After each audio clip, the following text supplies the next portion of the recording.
We have all started lifelong friendships here, and some of us even families. That's why I'm so grateful to this place. Thanks, Harvard.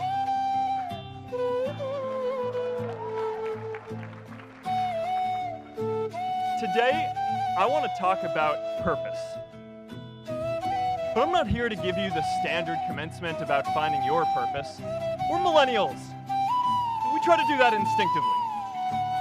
Instead, I'm here to tell you that finding your purpose isn't enough. The challenge for our generation is to create a world where everyone has a sense of purpose.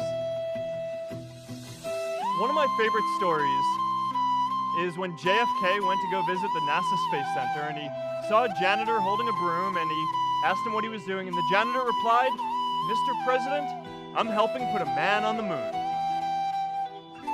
Purpose is that feeling that you are a part of something bigger than yourself, that you are needed, and that you have something better ahead to work for.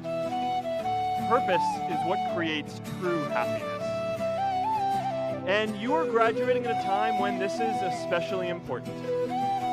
When our parents graduated, that sense of purpose reliably came from your job, your church, your community.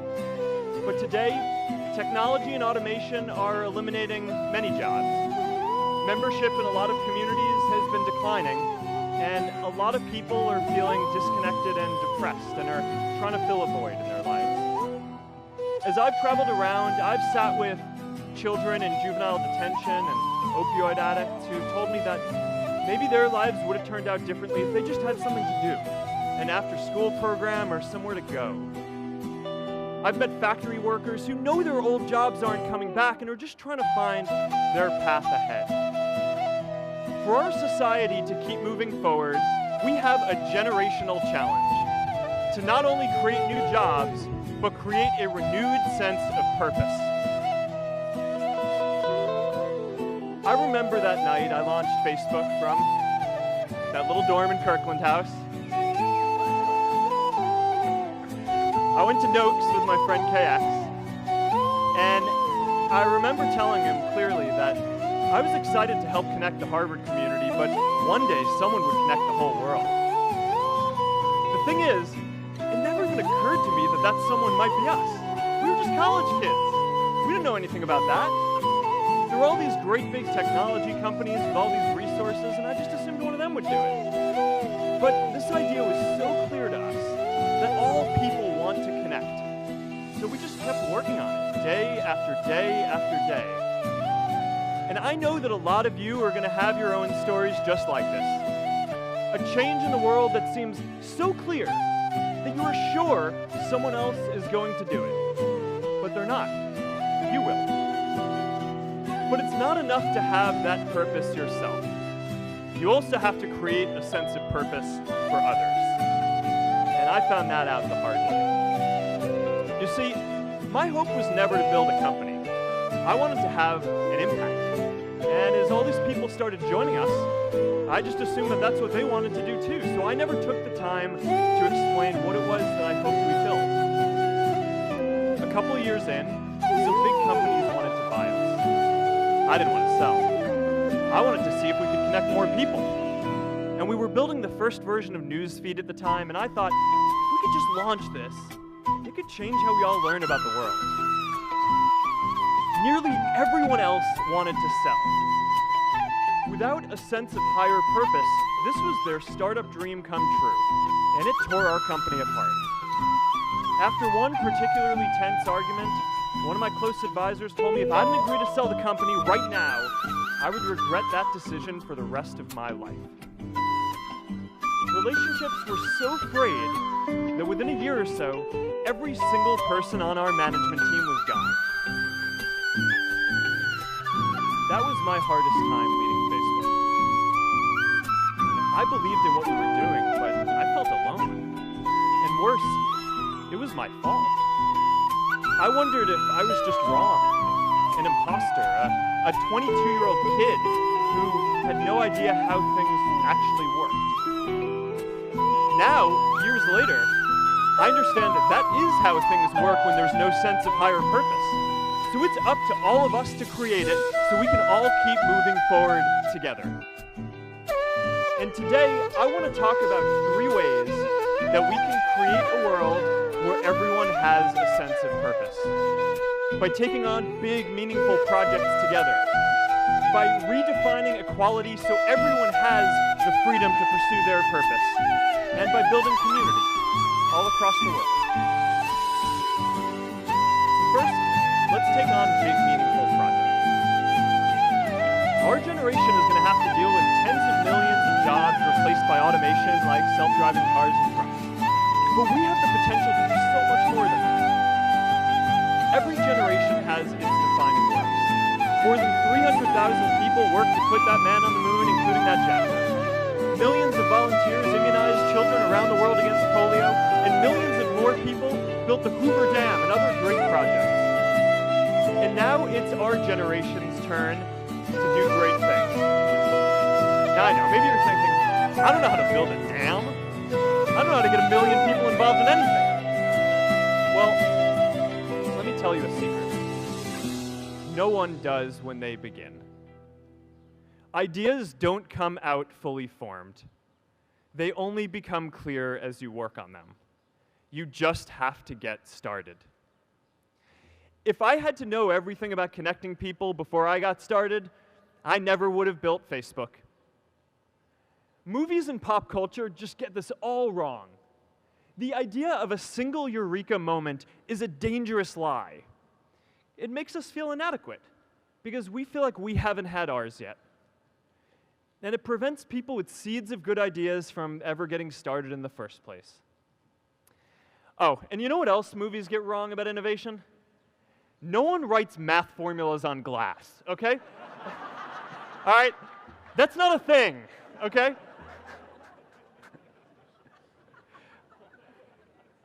It's really good to be idealistic, but be prepared to be misunderstood. Anyone working on a big vision is going to get called crazy, even if you end up right. Anyone taking on a complex problem is going to get blamed for not fully understanding it, even though it's impossible to know everything up front. Anyone taking initiative will always get criticized for moving too fast because there's always someone who wants to slow you down. In our society, we often don't take on big things because we're so afraid of making mistakes that we ignore all the things wrong today if we do nothing. The reality is, anything we do today is going to have some issues in the future. But that can't stop us from getting started.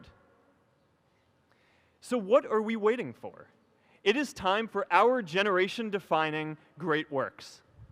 How about stopping climate change before we destroy the planet and getting millions of people involved, manufacturing and installing solar panels? How about curing all diseases and getting people involved by asking volunteers to share their health data, track their health data, and share their genomes? You know, today, our society spends more than 50 times as much treating people who are sick as we invest in finding cures so people don't get sick in the first place. It makes no sense. We can fix this. How about modernizing democracy so everyone can vote online? And how about personalizing education so everyone can learn? These achievements are all within our reach. Let's do them all in a way that gives everyone in our society a role. Let's do big things, not just to create progress, but to create purpose.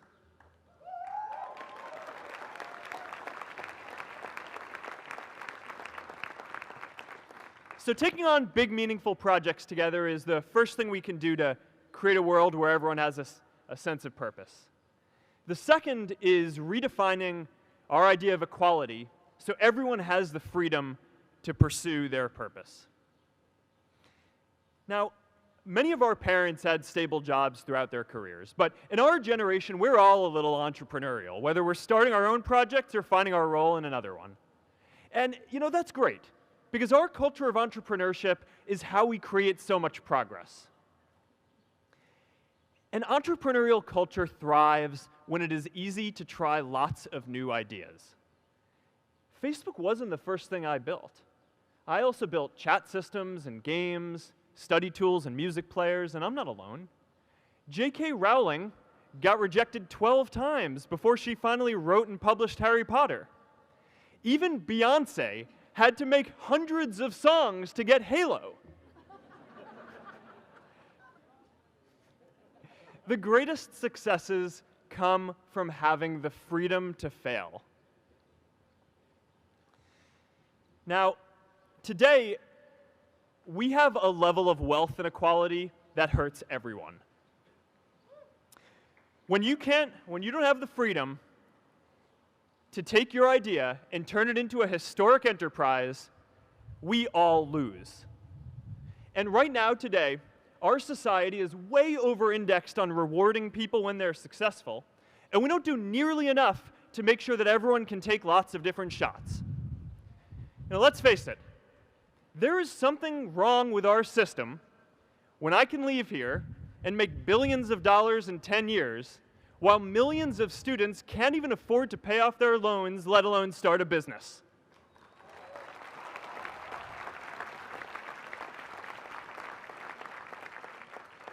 Look, I know a lot of entrepreneurs, and I don't know a single person who gave up on starting a business because they were worried they might not make enough money. But I know too many people who haven't had the chance to pursue their dreams because they didn't have a cushion to fall back on if they failed.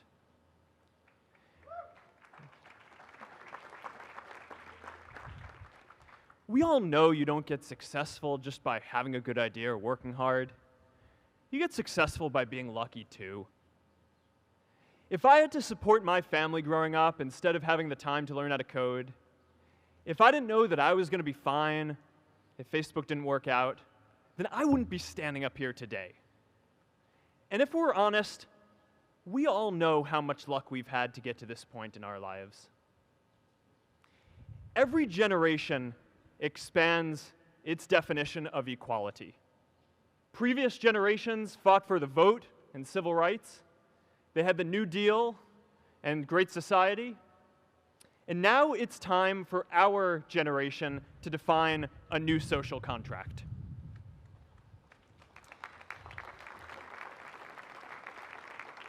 We should have a society that measures progress not just by economic metrics like GDP, but by how many of us have a role we find meaningful.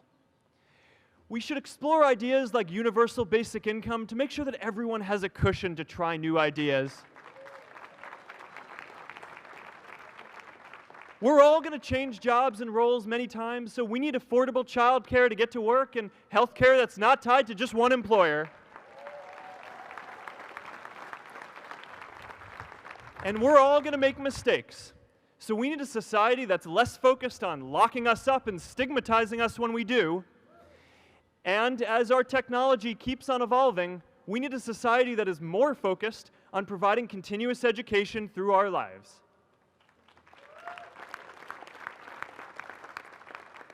And yes, giving everyone the freedom to pursue purpose isn't going to be free. People like me should pay for it. And a lot of you are going to do really well, and you should too.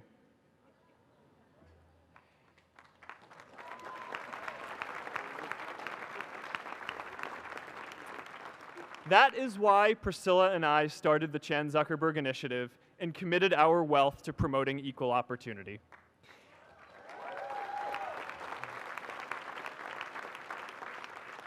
These are the values of our whole generation.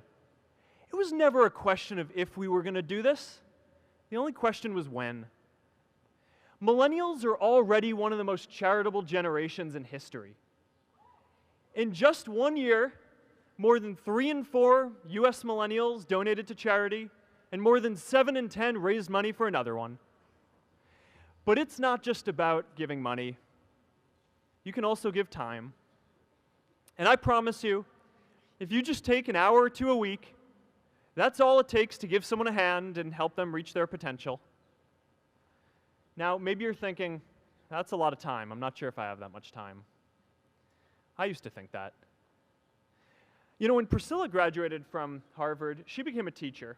And before she'd do education work with me, she told me that I needed to get my own experience teaching a class. At first I complained. I said, you know, I'm kind of busy. I'm running this company. But she insisted. So I taught an after-school program at the local Boys and Girls Club on entrepreneurship.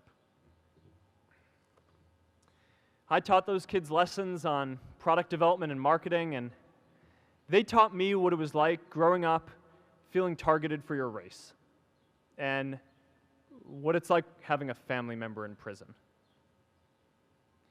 I shared stories of my time in school, and they shared their hope that one day they would get to go to college too.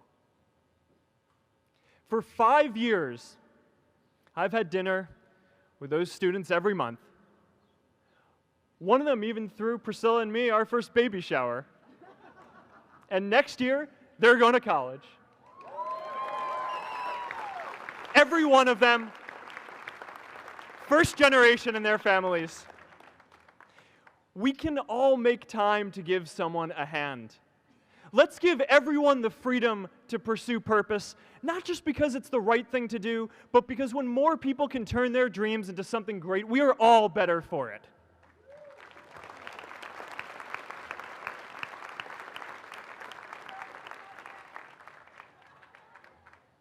Purpose doesn't only come from work. The third way we can create a sense of purpose for everyone is by building community. And in our generation, when we say purpose for everyone, we mean everyone in the world. Now, quick show of hands. How many of you here are from another country? All right, now keep your hands up. How many of you are friends with one of these folks? Now we're talking. See, we have grown up connected. In a recent survey of millennials around the world, asking what most defines our identity, the most popular answer wasn't nationality, ethnicity, or religion. It was citizen of the world. That's a big deal. Every generation expands the circle of people we consider one of us.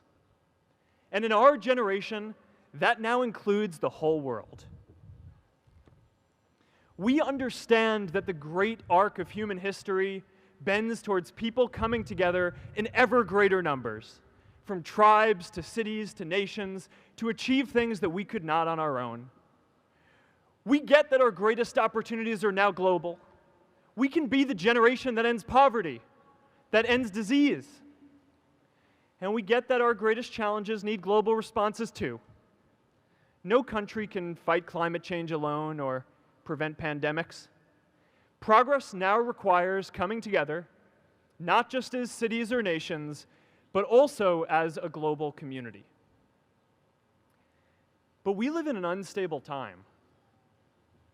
There are people left behind by globalization across the whole world. And it's tough to care about people in other places when we don't first feel good about our lives here at home. There's pressure to turn inwards. This is the struggle of our time. The forces of freedom, openness, and global community against the forces of authoritarianism, isolationism, and nationalism. Forces for the flow of knowledge, trade, and immigration against those who would slow them down. This is not a battle of nations.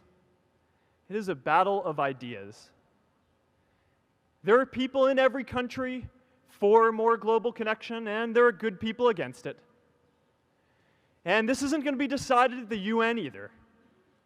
It's going to happen at the local level when enough of us feel a sense of purpose and stability in our own lives that we can start to open up and care about everyone else too. And the best way to do that is to start building local communities right now.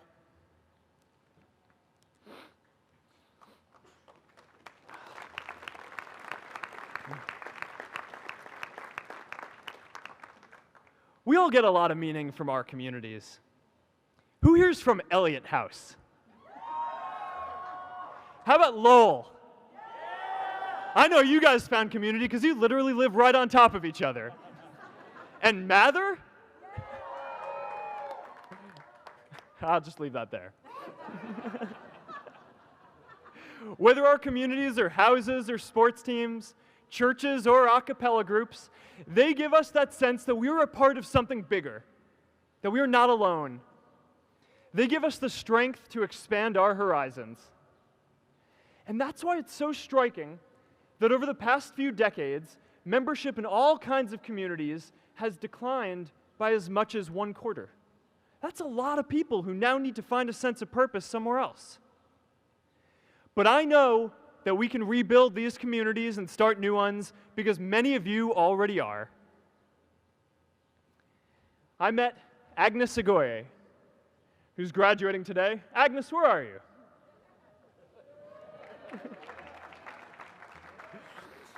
Agnes spent her childhood navigating conflict zones with human trafficking in Uganda, and now she's trained thousands of law enforcement officials to keep communities safe.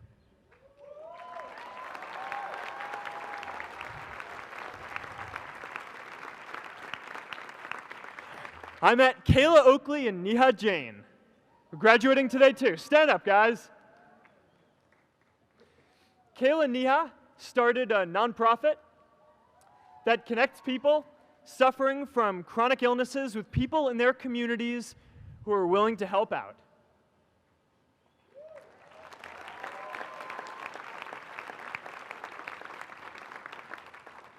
And I met David Razu Aznar, who's graduating from the Kennedy School today. David, stand up. David is a former city councilor who fought to make Mexico City the first Latin American city to pass marriage equality, even before San Francisco.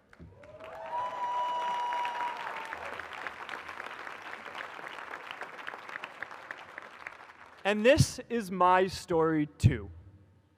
A student in a dorm, connecting one community at a time and keeping at it until one day we can connect the whole world.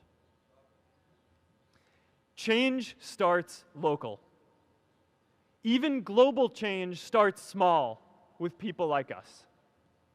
In our generation, the struggle of whether we connect more, whether we achieve our greatest opportunities, comes down to this: your ability to build communities and create a world where every single person has a sense of purpose.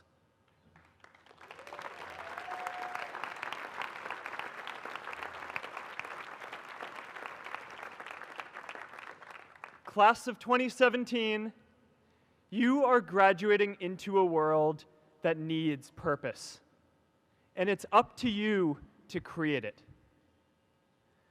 Now, maybe you're asking yourself, can I really do this? Well, remember when I told you about that class I taught at the Boys and Girls Club? One day after class, I was talking to my students about going to college, and one of my top students raised his hand and said that he wasn't sure he could go to college because he's undocumented. He wasn't sure if they'd take him. Last year, I took him out to breakfast for his birthday, and I wanted to get him a gift, so I asked him what he wanted, and he just started talking about struggles that he saw other students in his class facing, and finally said, I'd really just like a book on social justice. I was blown away. Here is a young guy who has every reason to be cynical. He wasn't sure if the country he calls home, the only one he's known, was going to deny him his dream of going to college. But he wasn't feeling sorry for himself. He wasn't even thinking of himself. He has a greater sense of purpose, and he's going to bring people along with him. It says something about our situation today that I can't even say his name because I don't want to put him at risk.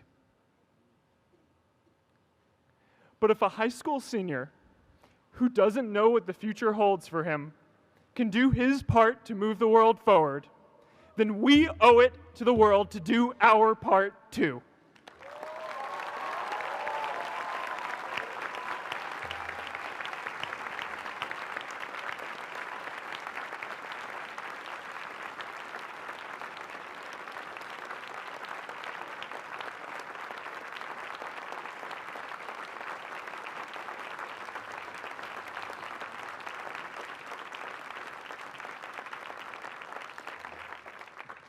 So before you walk out those gates one last time, and as we sit here in front of Memorial Church, I'm reminded of a prayer, Misha Berach, that I say whenever I face a big challenge, that I sing to my daughter, thinking of her future when I tuck her in at night. And it goes, "May the source of strength, who's blessed the ones before us, help us find the courage to make our lives a blessing." I hope you find the courage to make your life a blessing. Congratulations, class of 2017. Good luck out there.